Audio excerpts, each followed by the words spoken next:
უმაღლესი განათლების ხელშეწყობის პროგრამის პრეზენტაცია გაიმართა დღეს აჭარის განათლების სამინისტროს ორგანიზებით ბათუმის სახელმწიფო უნივერსიტეტში.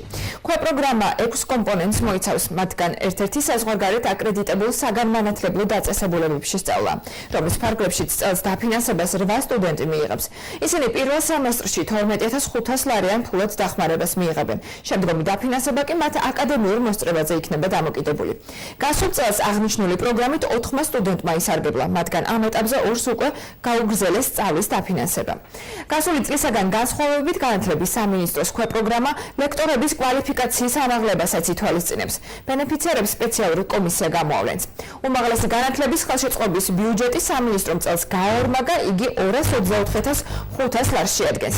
სამინისტრო გაზრდილ ბიუჯეტს პროგრამაზე დიდი მოთხოვნით ხსნის, თუმცა სტუდენტებთან დღევანდელ შეხვედრაზე დარბაზი ნახევრად ცარიელი იყო.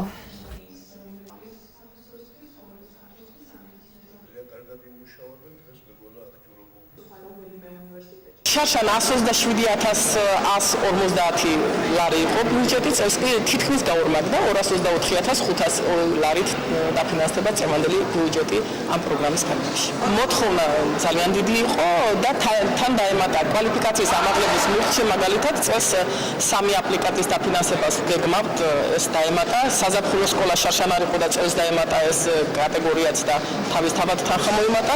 შარშან 4 სტუდენტს ვაფინანსებთ და წელს 8 სტუდენტს დავაფინანსებთ. განათლების სამინისტრო გვთავაზობს სხვადასხვა გასულ პროგრამებს, რაც დაგვეხმარება ჩვენი პროფესიის კვალიფიკაციის ამაღლებისათვის, ცოდნის გაუმჯობესებისათვის და ნამდვილად მიიღებთ ამ კონკურსში მონაწილეობას, რადგან შემოგთავაზეს უამრავი გრანტი, რაც შეგვიწყობს ხელს როგორც ფინანსურად, ასევე სწავლის ამაღლების მიზნით.